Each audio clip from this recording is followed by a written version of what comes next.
Hello, listener. My name is Michael, and I'll be leading you on tonight's journey. We're on the road to 500 subscribers, and if you're into eerie, vanished cases and mysteries that still defy explanation, hit like, leave a comment, and subscribe to join us. Also, let us know how you think we're doing in the comments. All feedback is appreciated. Now, light your lanterns, lantern keepers, and let's begin. Are you listening closely? Good. All right, what is up, everybody? So tonight I'm going to read you a story I found on Reddit the other night. It spooked me. Let's see if it spooks you too. Okay, look. There's a different kind of scared that hits you when you're traveling. Y'all know what I'm talking about. You just landed somewhere new. You're tired, but you're hyped. You're excited. Your shuttle gets there, the driver seems super nice.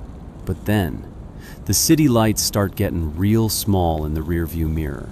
You turn off the main road, and that cold feeling bzzz starts creeping up your spine.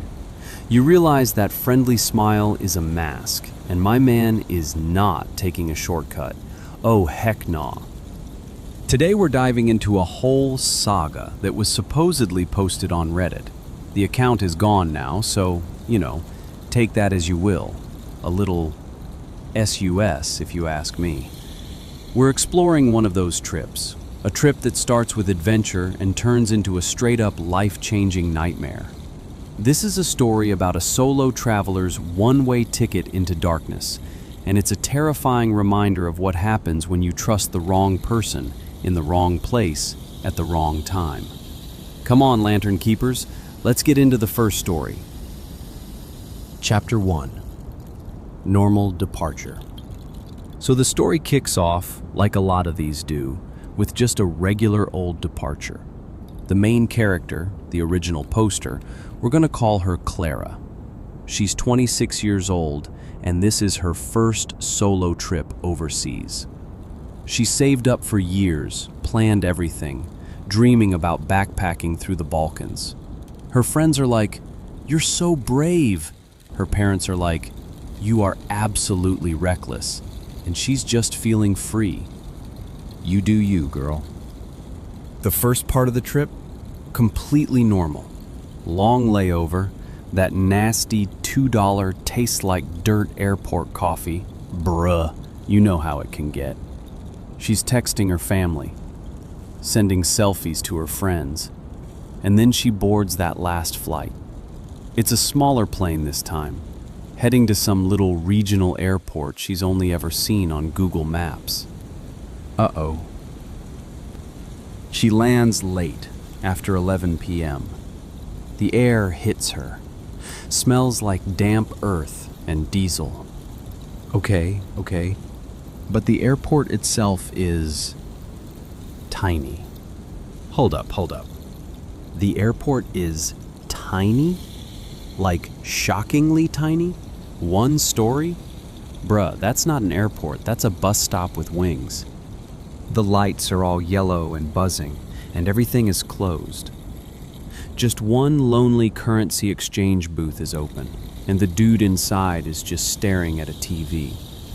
Creepy. Now, Clara was nervous about this part. Arriving alone, at night, in a country where she doesn't speak a single word of the language. So she planned ahead, booked a shuttle online from a company with decent reviews. They even sent a confirmation email saying a driver would be waiting with a sign with her name on it. A little bit of security, you know? Good. Plan ahead. She grabs her giant backpack. Her whole life for the next 2 weeks is in there, and walks out into the arrivals hall. And it's empty. A few other people are getting picked up by family, all happy and loud. Clara's looking around, and her heart just starts to sink. No sign. Bro. No sign. She walks from one end to the other, that knot in her stomach getting tighter. What if they forgot? What if it was a scam? The idea of trying to get a local taxi with 30% phone battery and 0 language skills is not the move. Not the move at all. Just as real panic starts to bubble up, she sees him. A man near the exit, holding a plain cardboard sign. He's older, maybe late 50s, weathered face, thick gray mustache. And the sign, it doesn't say Clara, it says Claire. C-L-A-R-E. And my girl thinks, close enough. No, it is not close enough. That is not your name. But you know, she's relieved. And just like that, the story begins. Are you still with me? Let's check on you. Good. Stay close. All right, so that was the first part. You could post that on its own, and it's just a little travel mix-up. A little whoopsie. But then she posts an update. The next part of the story. And this, y'all, this is where it starts to get spooky. Let's get into part 2, the first wrong turn. Chapter 2, First Wrong Turn. Clara walks up to the guy, gives him a little smile. Claire? She asks, pointing at the sign, then herself. Clara? The man's face just splits into this huge, friendly grin. He's nodding like crazy. Ah, Clara! Yes, welcome! His English is heavily accented, but she can understand him. He seems so warm and fatherly that all her anxiety just melts away. No, don't let it melt. Keep the anxiety. It's there for a reason. It's your built-in alarm system. And this, y'all. This was the first wrong turn. She had booked with a company called Balkan City Transfers. This dude's sign was just a piece of cardboard. Her email had a logo, a booking number, all that. But look, she was tired. It was late. And he was just so nice. The misspelled name? She figured it was just a simple, almost cute little mistake. No such thing. He leads her to this older, dark sedan parked way out in a poorly lit part of the lot. Not the branded van. That's red flag number 2, y'all. We got a misspelled name, we got a random whip. What are we doing, Clara? The inside is clean-ish, but it has that smell of old cigarettes covered up by one of those pine tree air fresheners. He puts her bag in the trunk and holds the door for her. Hotel Purity, yes? He asks, confirming her hostel. Yes, that's it, she says, buckling her seatbelt. The thing is stiff, and it takes her a couple of tries to get it to click. Excuse me? The seatbelt don't even want to work? The car is trying to warn you. Get out the car. The car itself is like, don't do it. The driver starts the car and starts chatting as they pull away, asking where she's from, if it's her first time here. He's pointing out landmarks that are basically just dark blobs in the night. He's telling her about his family, his daughter who's her age. Oh, that is textbook. That is manipulation 101. Oh, you remind me of my daughter. Get out of there. And Clara just completely relaxes. All her fears were for nothing. She's safe, on her way, with a kind local. She pulls out her phone to text her mom. Landed and in the car. But she stops. Battery at 28%. The drive is supposed to be 40 minutes. She decides to save the battery. Clara, no! Send the text. Send all the texts. Send the carrier pigeon. Do not save the battery. The car keeps moving. The streetlights get farther and farther apart. Everything seems normal. She's exhausted. Her eyes are getting heavy. The driver's voice and the hum of the tires are like a lullaby. She's safe. She's on her way. She made the right choice. Or so she thought. And we all know where this is going. Keep your eyes peeled, listener. I'm right here.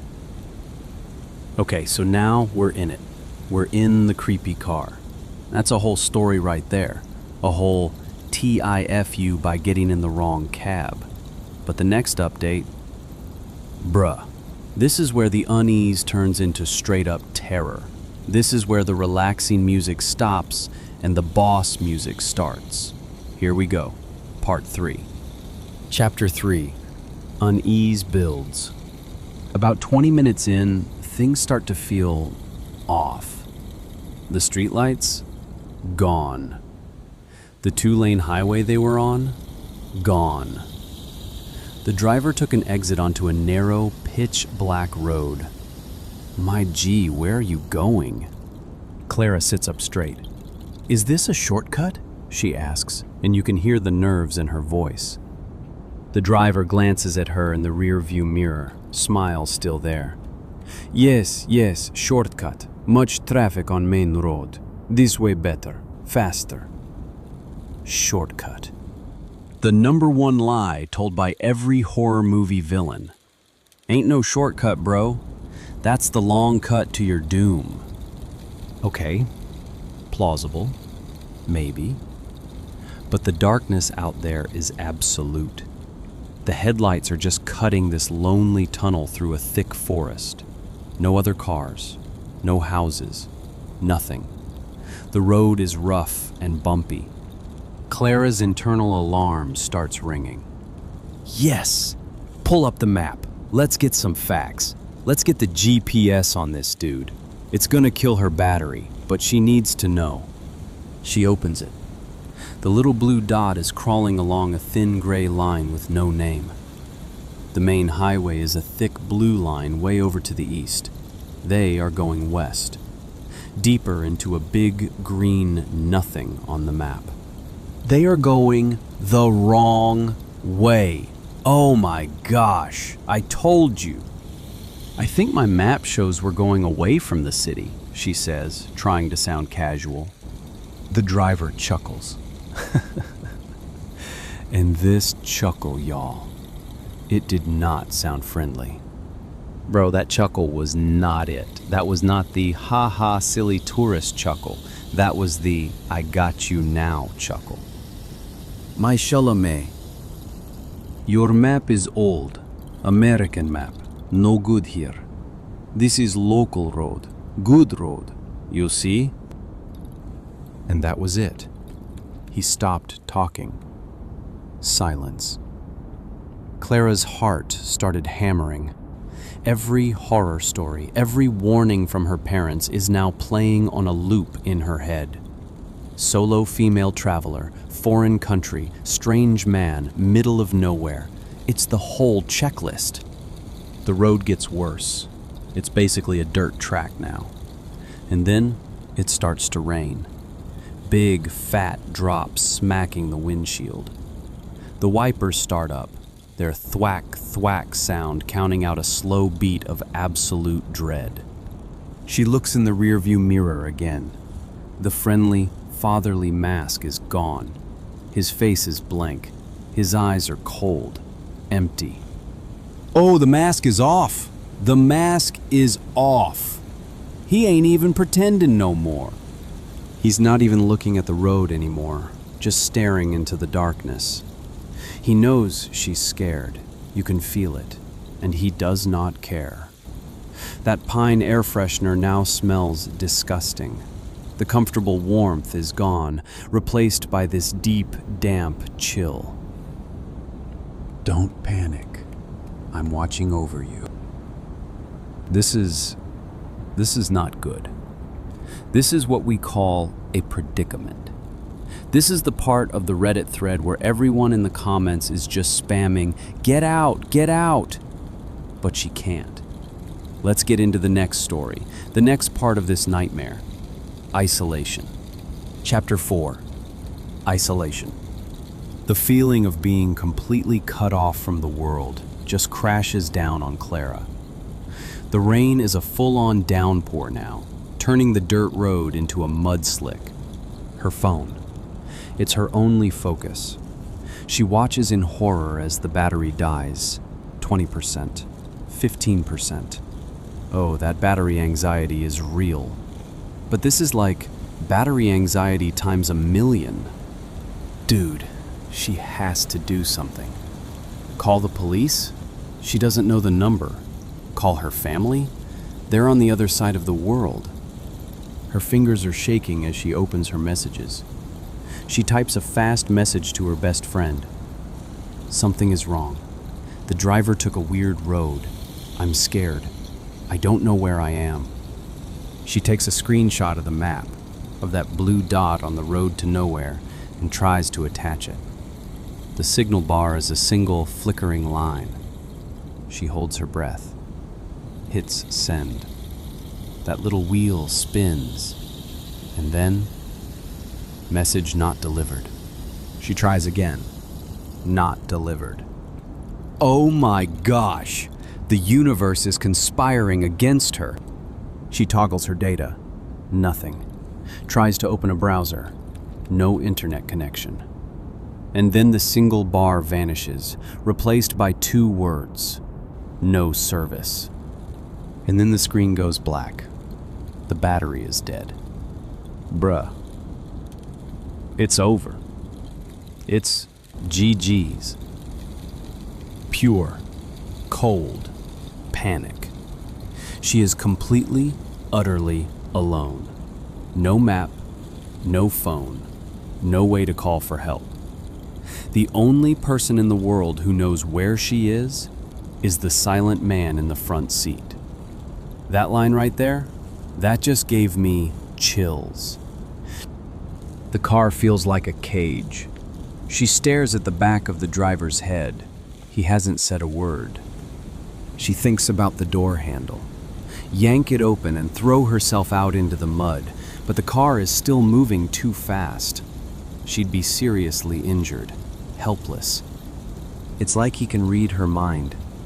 He adjusts the rear-view mirror, not to see the road, but to look right at her. His eyes meet hers in that little rectangle. No anger, no kindness, just flat, chilling emptiness. The pretense is over.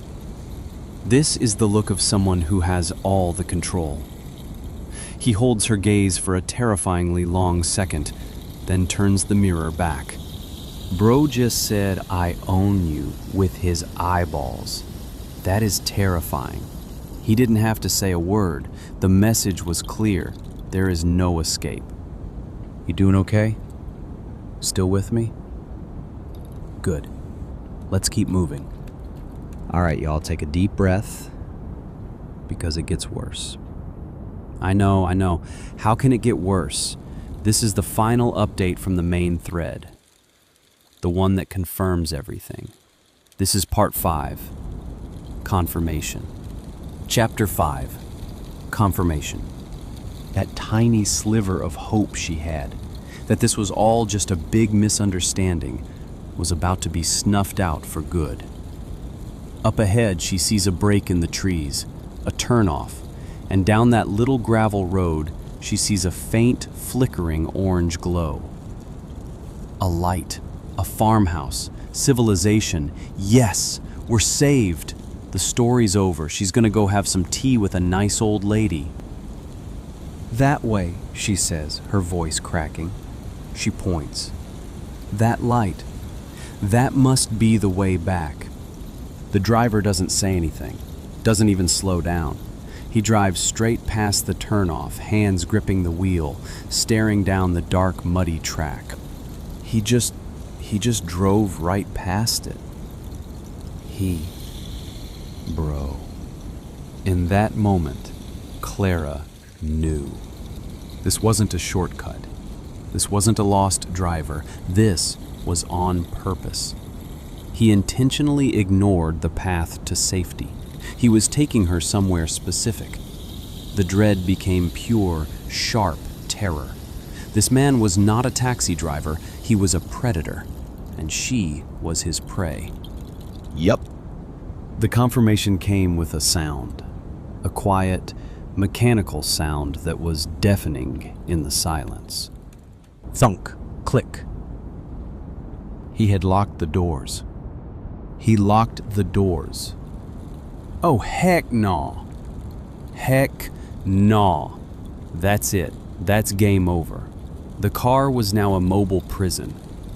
A sob tries to fight its way out of her throat, but she chokes it down. She can't let him see how scared she is. She has to think. Her backpack is in the trunk. She has nothing. She looks around the back seat. Empty. Nothing. The driver seems to relax now, like locking the doors settled it. He lets out a long, slow breath. And then he starts to hum. Not a real song, just this low, guttural, tuneless sound. What? He's humming? Bro, you gotta be a different level of evil to be humming at a time like this. That's his victory music. That is his I'm about to do something evil theme song. The car is slowing down now, climbing a hill. Clara stares out the window, but there's nothing. Just endless, dark, rain-soaked trees. All that's left is the cold, hard fact that her trip, and maybe her life, was about to end right here. We're almost through it. Just hold on. This is it. There are no more Reddit posts after this for a while. This is the climax. This is do or die. This ain't a story anymore. This is a survival guide. Chapter 6, The Survival Attempt. Chapter 6, Survival Attempt. The car gets to the top of the hill and starts going down, and through the rain, Clara sees it. A clearing. In the middle of the clearing is a ruin, a skeleton of rotting wood against the sky. No lights. Bro, that's a boss battle arena. That is the final stage. This is it, she thinks. This is where he's taking me. The driver turns off the track and pulls into the clearing. He stops the car about 50 yards from the building, and he kills the engine. The sudden silence is terrifying. All she can hear is the rain and her own heart. The headlights cut out. It's almost completely dark. He doesn't move. He just sits there, breathing, in and out. Clara knows she has seconds. Whatever is about to happen is about to happen now. This is her one and only chance. Survival mode. Engaged. I think I'm going to be sick, she gasps out, clutching her stomach. She makes a retching sound. Oh, yes, the oldest trick in the book. Come on, Clara, sell it. Make it believable. Oscar-worthy performance right now. Please, I'm going to be sick in your car. It's a wild gamble, a prayer. For a second, nothing.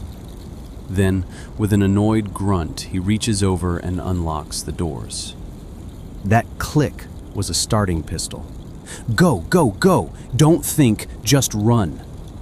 The second that lock disengaged, Clara was gone. She throws her door open and scrambles out into the mud and rain. She slips, her hands sink into the cold earth, but she pushes herself up and she runs, legs pumping with pure adrenaline. She runs away from the car, away from the creepy building, and straight into the pitch-black forest.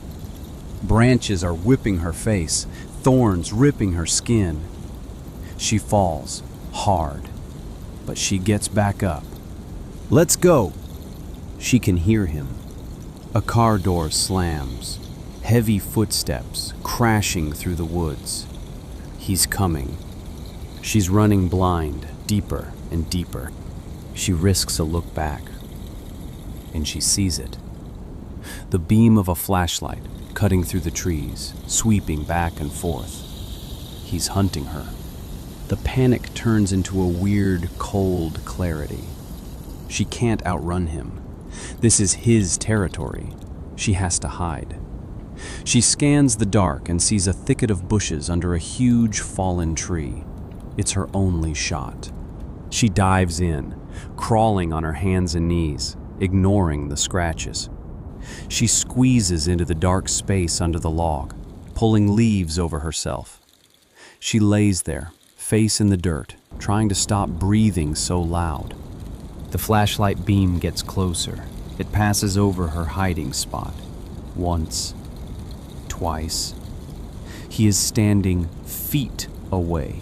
Feet! She can see his boots.